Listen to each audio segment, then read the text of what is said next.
गुरुर्ब्रह्मा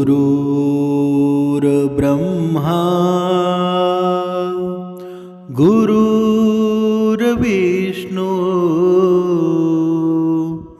गुरुर्देव महेश्वरा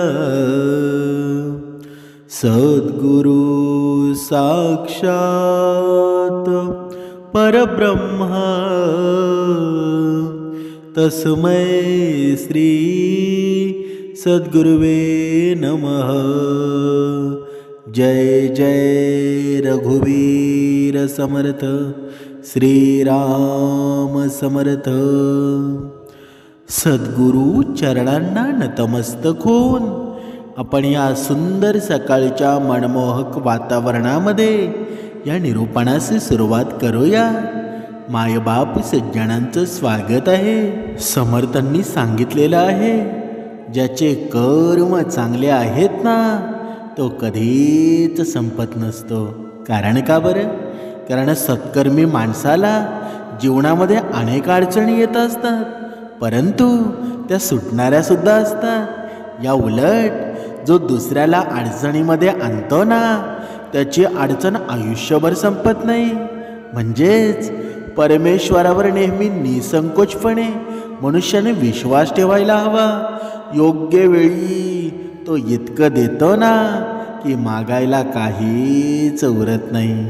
म्हणून मनुष्याने सत्य वागावं ना, की कधी कधी मनुष्य काय करतो बरं?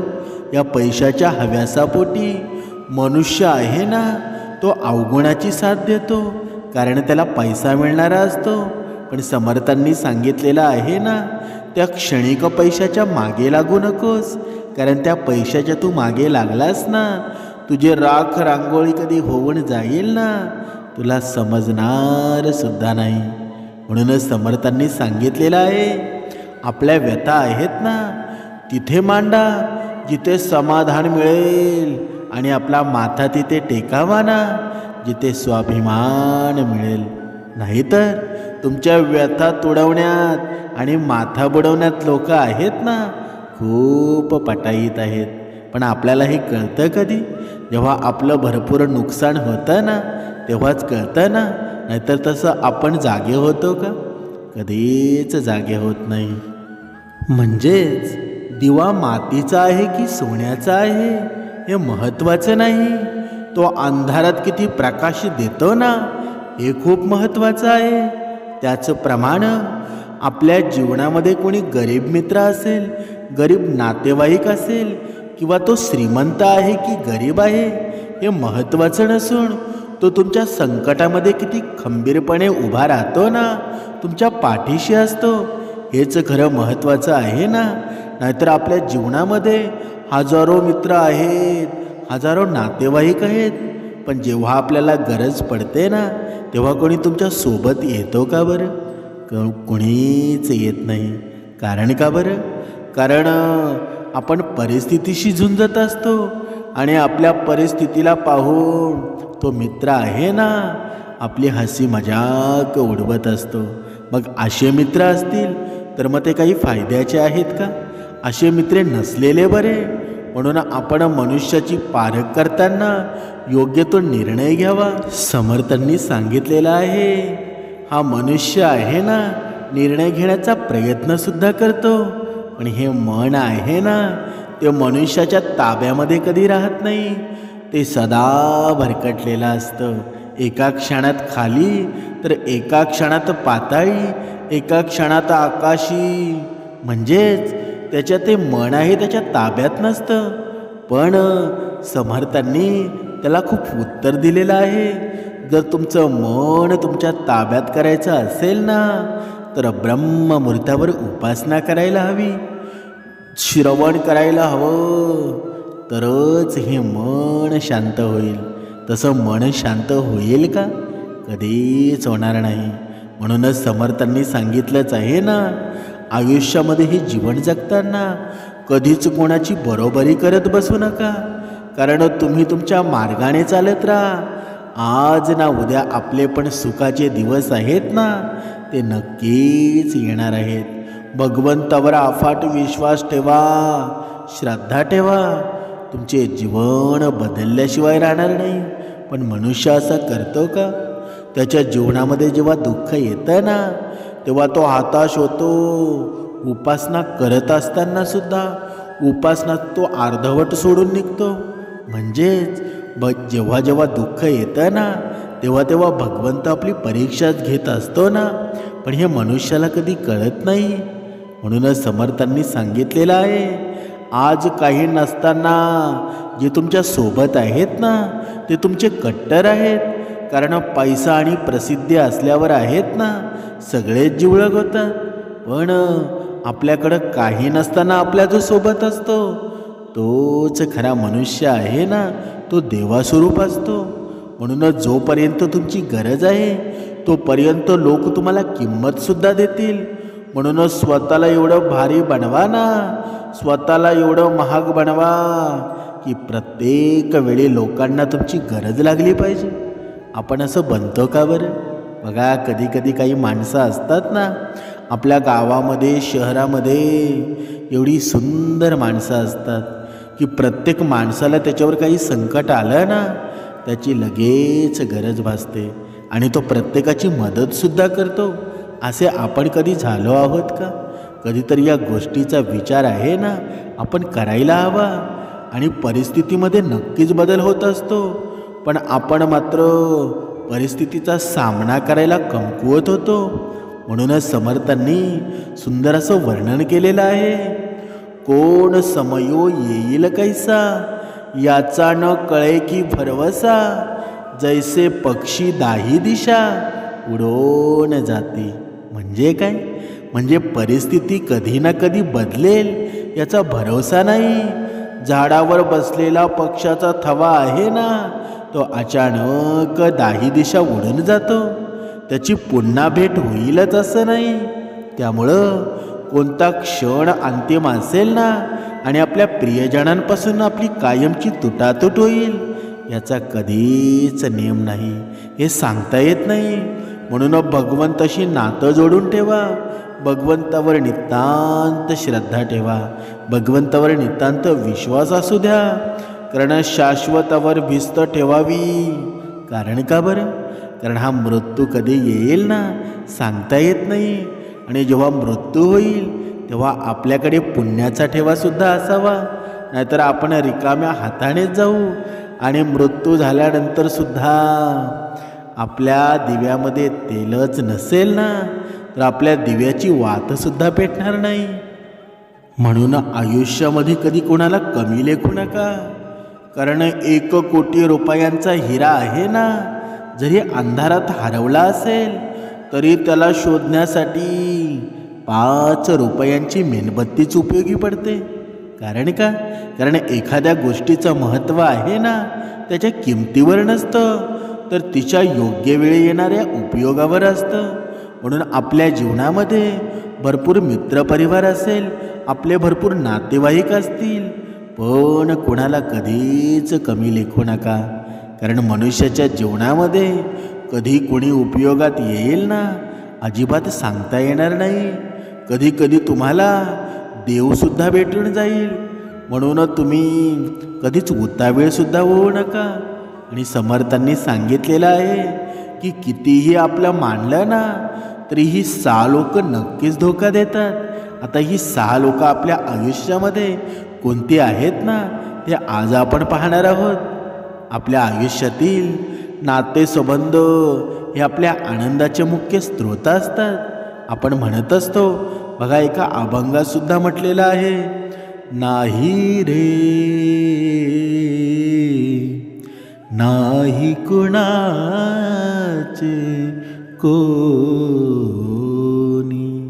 म्हणजे काय? म्हणजे नाही कुणाचे कोणी. तुझा मुलगासुद्धा तुझा नाही, तुझी पत्नीसुद्धा तुझे नाही, म्हणजे तुझा भाऊसुद्धा तुझा नाही. म्हणजे भगवंतांनी सांगितलेलं आहे, जेव्हा तुझा अंतिम समय येतो ना, तेव्हा तुझ्यासोबत कोणीच नसणार आहे. म्हणून तू भक्तिमार्ग करायला हवा. पण समर्थांनी सांगितलेलं आहे ना, जोपर्यंत हे मनुष्याचं आयुष्य आहे ना, मनुष्याने माणसातच देव पाहायला हवा. म्हणजेच आपल्याला माणसापासून दूर होऊन चालेल का? कधीच चालणार नाही. म्हणून हे मनुष्याचे नातेसंबंध आहेत ना, ते आपल्या आनंदाचे मुख्य स्रोत असतात. पण कधीकधी हेच नातेसंबंध आपल्याला दुःखाला सुद्धा कारणीभूत ठरू शकतात. म्हणजेच आपण जेव्हा एखाद्यावर अतिविश्वास ठेवतो तेव्हा धोका होण्याची खूप शक्यता वाढते. तुम्हाला सुद्धा अनुभवसुद्धा असेल, कोणताही माणूस आहे ना, कधीच पूर्णतः समजून घेता येत नाहीत. कितीही विश्वासू वाटला तरी काही लोक असतात ना, आपल्याला धोका देऊनच जातात. म्हणजेच जीवनामध्ये अशा प्रकारच्या लोकांची ओळख करून घेणं खूप महत्त्वाचं आहे, जेणेकरून आपण त्यांच्यापासून सावध राहू शकतो. म्हणून आपण या निरूपणामध्ये या 6 प्रकारच्या लोकांविषयी बोलूया, जे कितीही आपले मानले ना तरी अखेरीस आपल्याला धोका देऊ शकतात. पहिला मनुष्य आहे तो स्वार्थी लोक. म्हणजे यांना ओळखायचं कसं? आपल्या मनामध्ये हा विचार आला असेल, हे स्वार्थी लोक आहेत ना, नेहमी स्वतःच्या फायद्याचा विचार करत असतात. ते नेहमी तुमच्याकडून अपेक्षा ठेवतात, पण तुमच्यासाठी कधीच उपलब्ध नसतात. तुम्ही संकटात असताना ते कोणतंही कारण देऊन टाळाटाळ करतात. तुम्ही त्यांना मदत केली ना तरीही ते कधीही परतफेड करत नाही. तुम्हाला अत्यंत गरज असताना हे मदतीचं खोटं आश्वासन देतील आणि काही वेळ काढून उशिरा उत्तरसुद्धा देतील किंवा गुप्तपणे पळसुद्धा काढतील. हे लोक आहेत ना, तुमच्यासोबत तोपर्यंत असतात जोपर्यंत तुमच्याकडून त्यांना फायदा होतो. आता तुमच्या जीवनामध्ये असे भरपूर प्रसंग आलेले असतील की हे लोक आहेत ना, यांना कायमचं लक्षात ठेवायला हवं. त्यांचा हेतू आहे ना, नेहमी माझा का फायदा होईल असा विचार असतो. हे लोक तुमच्याकडून काम झालं ना की तुमच्याशी संबंध तोडून टाकतात. ते तुमच्या भावना समजून न घेता स्वतःच्या स्वार्थाला प्राधान्य देतात. म्हणजेच तुम्ही संकटात असताना त्यांची खरी ओळख पटते. जर तुम्ही त्यांना आर्थिक मदत केली असेल आणि गरजेला ती परत मागितली ना तर ते टाळाटाळ करत असतात. हे लोक आहेत ना, सतत तुमच्यावर दोष टाकण्याचा प्रयत्न करतात. ते तुमच्या यशाचा आनंद घेण्याऐवजी हेवे दावे करत असतात. म्हणजे त्यांच्या या स्वभावामुळं ते नेहमीच तुम्हाला कमी लेखत असतात. त्यामुळं स्वार्थी लोकांपासून दूर राहणं हे शहाणपणाचं लक्षण आहे. म्हणून या स्वार्थी लोकांपासून नेहमी आपण सावध राहिलं पाहिजे. आणि ते सावध कसं राहावं? त्यांच्या स्वभावाचं निरीक्षण करा. ते नेहमी माझा काय फायदा होईल ना असाच विचार करत असतील तर नक्कीच तुम्ही सतर्क व्हा. लबाड आणि खोटारडे लोक बघा. दुसरा मनुष्य पाहूया. लबाड आणि खोटारडे लोक म्हणजे खोटं बोलणं ही त्यांची सवयच असते. हे लोक आहेत ना, नेहमी बोलून तुमचं नुकसान करतात. आता यांना ओळखायचं कसं बरं? त्यांच्या गोष्टीत आहेत ना, नेहमी अतिशयोक्ती असते. म्हणजे जरी छोटी गोष्ट असेल ना तरी ती मोठी करून सांगणं हे त्यांना खूप आवडतं. त्यांच्या बोलण्यामध्ये विसंगतीसुद्धा जाणवते. ते इतरांबद्दल नकारात्मक बोलत असतात. शक्यता अशीही आहे की ते तुमच्याबद्दल तसं बोलत असतील. तुम्हाला असा अनुभवसुद्धा येऊ शकतो की त्यांनी तुम्ही सांगितलेल्या तुमचं एखादं गुपित दुसऱ्यासमोर उघड केलं असेल आणि हे तुम्हाला इतरांकडून कळलंही असेल. हे लोक आहेत ना, विश्वासू असल्याचं नाटक करत असतात. म्हणून बऱ्याच वेळा ते तुमच्यासोबत असताना खोटं बोलून तुम्हाला गोंधळामध्ये पाडतात. म्हणजेच तुम्ही त्यांच्यावर विश्वास ठेवल्यानंतर ते तुमचं गुपित इतरांना सांगतात. अशा लोकांवर विसंबून एखादा मोठा निर्णय घेणं खूपच धोकादायक ठरू शकतं. म्हणूनच समर्थांनी सांगितलेलं आहे ना, आयुष्यामध्ये ज्या व्यक्तीवर आपण विश्वास ठेवू शकतो ना, या जगामध्ये असा कोणीच नाही. आपला आईबाप सोडून बाकीचं कोणी आहे का बरं? आणि आईबापानंतर एक विश्वासू जर व्यक्ती कोणी असेल ना, तर माझा भगवंत आहे. पण मनुष्य मात्र भगवंतावर कधी विश्वास ठेवत नाही. भगवंताची पूजापाठ करतो, पण विश्वास मात्र कधीच ठेवत नाही. मग तुमच्या जीवनामध्ये कधी कधी दुःख येतं आणि मग आपण त्या दुःखाचं कारण भगवंताला दोष देतो. हे योग्य आहे का? नाही ना. म्हणून अशी लोक असतात ना, यांच्यापासून सावध राहणं गरजेचं आहे. ते तुमच्या विरोधामध्ये बऱ्याच वेळा चुकीची माहितीसुद्धा पसरवतात. अशा लोकांच्या खोटारडेपणामुळं तुमचं आयुष्य आहे ना, अडचणीतसुद्धा येऊ शकतं. ते त्यांच्या गोष्टी नेहमी वाढवून चढवून सांगत असतात. म्हणजेच स्वतःची प्रतिमा चांगली दाखवण्यासाठी ते दुसऱ्यांना कमीच लेखतात ना. ते तुमची आर्थिक आणि भावनिक फसवणूक करण्याची शक्यता जास्त असू शकते. त्यामुळं अशा लोकांपासून सावध राहणं अत्यावश्यक आहे ना. या खोटारड्या लोकांपासून आता सावध कसं राहावं? बघा, नेहमी त्यांच्या बोलण्याची सत्यता तपासावी. त्यांच्या बोलण्याची ती तऱ्हा समजून घेण्याचा प्रयत्न करा. आता आपण तिसरा मनुष्य पाहूया. हेवे दावे करणारे लोक. हे लोक असतात ना, तुमच्या यशाचा कधीच आनंद घेऊ शकत नाही. बघा, यांना ओळखायचं कसं? तुम्ही काही चांगलं केलं ना, तर ते प्रशंसा करण्याऐवजी त्यात काहीतरी चूक काढत बसतात. त्यांच्या वागणुकीमध्ये, बोलण्यात नेहमी ईर्ष्या जाणवते. जर तुम्हाला प्रमोशन मिळालेलं असेल ना, तर तुम्हाला वरवर अभिनंदनसुद्धा करतील, पण त्यात काहीतरी वाईट बोलून मिठाचा खडा टाकण्याचा प्रयत्नसुद्धा करतील. त्यांना तुमचं यश पाहणं आहे ना, ते कधीच आवडत नाही. ते तुमच्यावर टीका करून तुम्हाला असुरक्षित करण्याचा प्रयत्न करतात. त्यांच्यासोबतच बघा, तुम्हाला सतत ताण जाणवतो. ते नेहमी तुमचं नुकसान करण्याचा प्रयत्न करतात. ते तुमच्याविषयी चुकीच्या गोष्टी इतरांना सांगतात. त्यांची सतत तुलना करण्याची वृत्ती आहे ना, ती तुमच्यासाठी धोकादायक ठरू शकते. तुम्ही जे काही चांगलं करता त्यात ते कमी काढण्याचा प्रयत्न करतात. आणि अशा लोकांमुळं तुमच्या आत्मविश्वासावर परिणामसुद्धा होतो. ते तुमची मान वाढवण्याऐवजी तो कमी करण्याचा प्रयत्न करतात.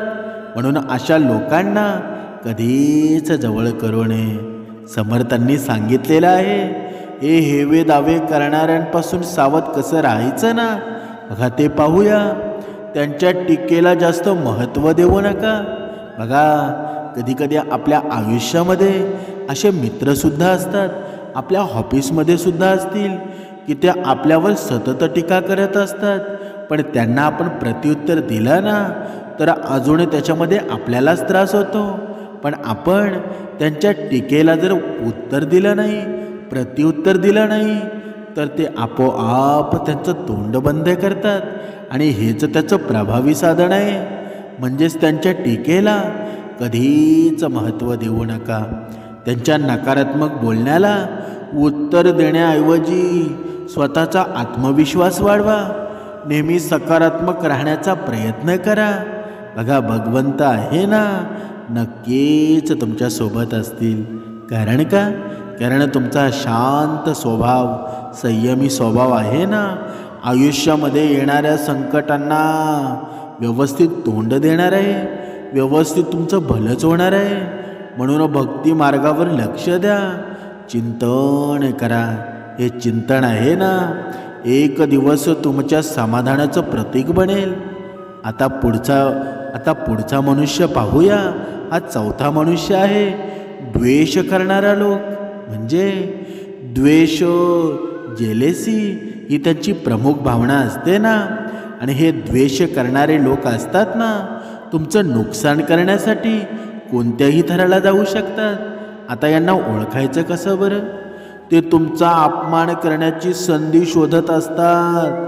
ते तुमची चूक किंवा अपयश पाहण्यासाठी उत्सुकच असतात ना. ते तुमच्याशी सौम्यपणे बोलले तरी पाठीमागे तुमचे वाईट करतात. ते नेहमी आहेत ना, तुमच्या निर्णयांना क्रॉस करण्याचा प्रयत्न करतात आणि त्यामागे वैयक्तिक द्वेषसुद्धा असतो. हे लोक आहेत ना, तुमचं दुःख पाहून समाधानी मानत असतात. ते सतत तुमच्या चुका शोधत असतात आणि त्यांच्या वागणुकीतून तुम्हाला नेहमी अपमानसुद्धा जाणवतो. त्यांना तुमच्या यशाचा खूप राग येतो. ते तुम्हाला मदत करण्याऐवजी तुमच्या अडचणीमध्ये भर घालतात आणि त्यांच्या द्वेषामुळं तुमचं मनोधैर्य खच्ची होऊ शकतं. म्हणून ते तुम्हाला कमी लेखण्यासाठी सार्वजनिक ठिकाणी तुमचा अपमानसुद्धा करू शकतात. आणि ही त्यांची नकारात्मकता आहे ना, तुमच्या जीवनावर परिणाम करू शकते. म्हणूनच अशा लोकांपासून लांब राहणं गरजेचं आहे. आणि या द्वेष करणाऱ्यांपासून सावध कसं राहावं ते आपण पाहूया. त्यांच्या नकारात्मक वागण्याकडे नेहमी तुम्ही दुर्लक्ष करा आणि त्यांच्या संपर्कातून जेवढे लांब राहता येईल ना, तेवढे लांब राहण्याचा प्रयत्न करा. आपल्या मोबाईलच्या कॉन्टॅक्ट लिस्टमध्ये त्यांचा नंबरसुद्धा ठेवू नका. आता पुढे पाहूया. 5वा मनुष्य. हा मनुष्य कोण आहे बरं? संकटात पळ काढणारे मित्र. म्हणजे काय? म्हणजे हे लोक असतात ना, फक्त चांगल्या वेळेमध्ये मजा करण्यासाठी असतात. आणि यांना ओळखायचं कसं बरं? तुमच्या अडचणीच्या वेळी ते अचानक खूप व्यस्त असतात. बघा, कधी कधी आपल्याला सुद्धा हा अनुभव आलेला असेल. आपण जेव्हा अडचणीमध्ये असू ना, एखाद्या मित्राला कधी फोन केला ना, एखाद्या नातेवाईकाला फोन केला, तर तो आपल्याला उत्तर काय देतो बरं? मी खूप कामामध्ये आहे, मी खूप बिझी आहे, मला 1 सेकंडसुद्धा बोलण्याचा वेळ नाही, एवढा मी बिझी आहे. म्हणजेच ते तुम्हाला कारण सांगून मदतीपासून पळ काढत असतात. त्यांना फक्त आनंददायी गोष्टीमध्ये रस असतो. म्हणजेच काय बरं? म्हणजेच जर तुम्ही त्यांना तुमच्या बर्थडेची पार्टी दिली, जर तुम्ही त्यांना फंक्शनमध्ये बोलावलं, म्हणजेच जर जिथे आनंद निर्माण होत असेल ना, तिथे ते आनंद घेण्याचा प्रयत्न करतात. पण तुमच्या दुःखामध्ये ते कधीच सामीलसुद्धा होत नाही. म्हणून तुमच्या आर्थिक अडचणींमध्ये तुम्हाला त्यांची गरज असताना ते तुम्हाला मदतीसाठी नकार देऊ शकतात. अशा या संकटाच्या वेळी तुम्हाला अशा लोकांची खरी ओळख पडते. ते तुम्हाला गरज नसताना उपलब्ध नसतात. ते तुमच्यावर जबाबदारी टाकून स्वतः पळ काढू शकतात. ते कधीच तुमचं दुःख आहे ना, अडचणी समजून घेऊ शकत नाही. तुमचं दुःख दूर करण्याऐवजी ते दूर जाण्याचा मार्ग शोधतात. अशा लोकांवर समर्थांनी सांगितलेलं आहे, अशा लोकांवर कधीच विसंबून मोठे निर्णय घेऊ नका. ते तुमचं फक्त आहे ना, फायदा घेण्यासाठी मैत्री करत असतात. अशा मित्रांमुळं तुम्ही दुःखी होण्याची भरपूर शक्यता असते. संकटकाळी खऱ्या मित्रांची ओळख असते ना, ती नेहमी होत असते. हे लक्षात ठेवा. पळ काढणाऱ्या मित्रांपासून सावध कसं राहावं? त्यांच्या वागण्यावर बारकाईनं लक्ष ठेवा. सतत टाळाटाळ करणाऱ्या आणि पार्ट्या मागणाऱ्या मित्रांवर कधीच विश्वास ठेवू नका. कारण हे लोक आहेत ना, जोपर्यंत त्यांना तुमच्याकडून आनंद मिळत असतो, जोपर्यंत तुमच्याकडून खायला मिळतं ना, तोपर्यंत तुमचा ते उपयोग करतील. पण जेव्हा त्यांचा स्वार्थ साधून जातो ना, तेव्हा ते आपल्यासोबत कधीच नसणार आहेत. म्हणून भगवंताला अजिबात विसरू नका. हे भगवंताचं नामस्मरण आहे ना, ते निरंतर तुम्ही घेत जावा. एक ना एक दिवस भगवंताची कृपा होईल ना, तुम्हाला प्रचितीसुद्धा येऊन जाईल. एवढं काही तुम्हाला मिळून जाईल ना, तुम्हाला कळणार सुद्धा नाही. आता शेवटचा मनुष्य पाहूया. नकारात्मक नातेवाईक. हा नकारात्मक नातेवाईक आहेत ना, सतत तुमचं मनोबळ खच्ची करतात. यांना आता ओळखायचं कसं बरं? बघा, समर्थांनी सांगितलेलं आहे, ते नेहमी तुमच्या चुका काढण्यावर भर देतात. ते तुमच्या निर्णयावर टीका करतात. भले ते योग्य असतील, पण ते नेहमी आहेत ना, तुमचं नुकसान होईल असा सल्ला देतात. तुम्ही एखादा नवीन व्यवसाय सुरू करण्याचं ठरवलं, तर बाबा रे तुझं काही होणार नाही अशा शब्दामध्ये तुमचं मनोबल कमी करण्याचा प्रयत्न करतात. आणि अशा नकारात्मक नातेवाईक नेहमी तुमच्या चुका शोधतात ना. जर तुम्ही योग्य काम केलं तरीही तुमचे निर्णय कितीही चांगले असले तरी ते नेहमी त्यावर टीका करून तुमचं मनोबल कमी करतात. तुमचं यश त्यांच्या लक्षात येत नाही किंवा ते त्यांची किंमत करत नाही. ते नेहमी असे सल्ले देतात ना ज्यामुळं तुमचं नुकसान होऊ शकतं. ते नेहमी तुमची दुसऱ्यांशी तुलना करून तुम्हाला कमीपणा दाखवतात. तुमचं स्वातंत्र्य हिरवून घेण्यासाठी ते नेहमी तुमच्यावर आपले मत लादतात ना. तुमच्या चुका आणि वैयक्तिक गोष्टी इतरांसमोर सांगून ते तुमचा अपमान करतात. ते नेहमी आहेत ना तुला हे जमणार नाही, तुझ्याकडून हे होणार नाही अशा नकारात्मक उदाहरणांचा आधार घेतात आणि तुमचा आत्मविश्वास आहे ना तो वाढवण्याऐवजी ते तुमच्यावर क्षमतांवर शंका घेतात. म्हणून तुमच्या मागे नकारात्मक चर्चासुद्धा करतात. तुमच्या पाठीमागे ते नेहमी नकारात्मक गोष्टी बोलून इतरांना तुमच्याबद्दल चुकीचं सांगतात. आणि या नकारात्मक नातेवाईकांपासून आता नक्की आपण वाचायचं कसं? समर्थांनी सांगितलेलं आहे, पहिला उपाय, त्यांच्या नकारात्मक गोष्टींना कधीच महत्त्व देऊ नका. जे निगेटिव्ह बोलत असतील ना, म्हणजे आपल्याला ते खटकत असेल तर त्यांच्या बोलण्याकडे लक्ष देऊ नका. त्यांच्या सल्ल्यावर अवलंबून राहण्याऐवजी कुटुंबाचा सल्ला घ्या. सकारात्मक लोकांशी अधिक वेळ घालवा. समर्थांनी इथे सुंदर उत्तर दिलेलं आहे. या मनाला सांगितलेलं आहे की तू आहे ना, तुझ्या कुटुंबाकडे लक्ष द्यायला हवं. पण आपण मात्र आपला आनंद जर बाहेरच्या जगामध्ये मिरवत बसत असू, जर आपण बाहेरच्या जगामध्ये, म्हणजे ते होतं कसं, जर दुसऱ्यांचं मुलं आपल्या घरात आलं ना तर ते आपल्याला आनंद देत असतो, आपण सुद्धा आनंदित होतो. पण स्वतःचं मूळ किती जरी रडलं ना तरी आपण त्याच्याकडे लक्ष देत नाही. म्हणजेच बाहेरच्यांची मुलं आपल्यासाठी प्रिय असतात आणि स्वतःची मुलं कधीच त्यांना सुख प्राप्त करून देत नाहीत. म्हणजेच अगोदर आपल्या कुटुंबाचा आपण विचार करावा आणि मग बाहेरच्यांचा विचार करावा. पण मनुष्य असा करतो का? म्हणून कुटुंबामध्ये वाद निर्माण होतात. आपण आपल्या पत्नीला सुखी ठेवायला हवं, आपण आपल्या आईबापाला सुखी ठेवायला हवं, पण आपण दुसऱ्यांना सुखी ठेवण्याचा प्रयत्न करतो. मग आपल्या संसारामध्ये कधी वादविवाद होतील आणि घटस्फोट होऊन जाईल ना, तुम्हाला कळणारसुद्धा नाही. म्हणूनच समर्थांनी तुम्हाला जागृत करण्याचा प्रयत्न केलेला आहे.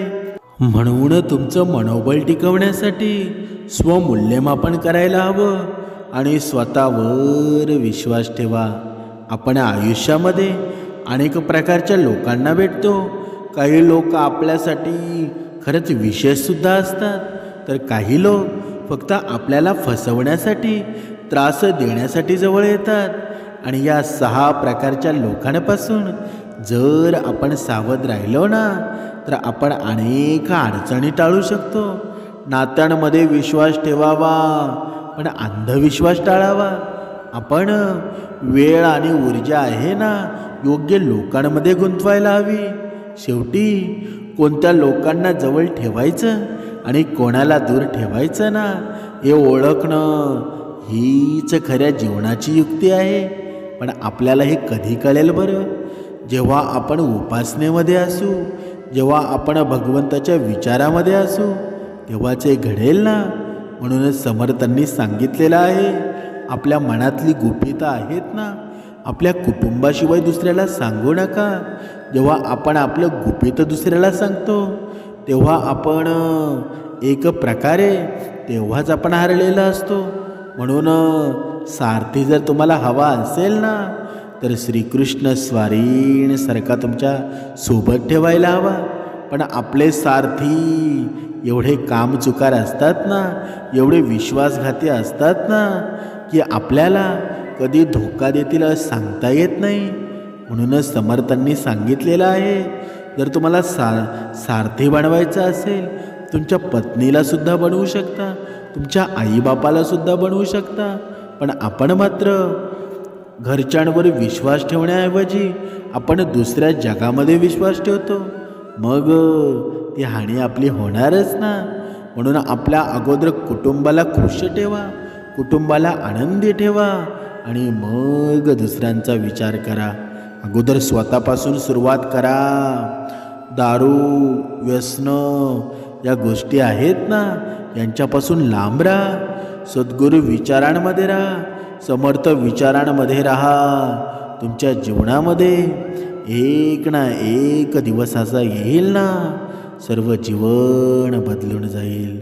आणि जो भगवंताचं चिंतन करतो, भगवंताचं नामस्मरण करतो, त्याच्या जीवनामध्ये एक ना एक दिवस साक्षात्कार होतो. एक ना एक दिवस प्रचिती येते आणि मनामध्ये पाहिलेली स्वप्न आहेत ना, ती साक्षात्कार घडून सत्यामध्ये उतरतात.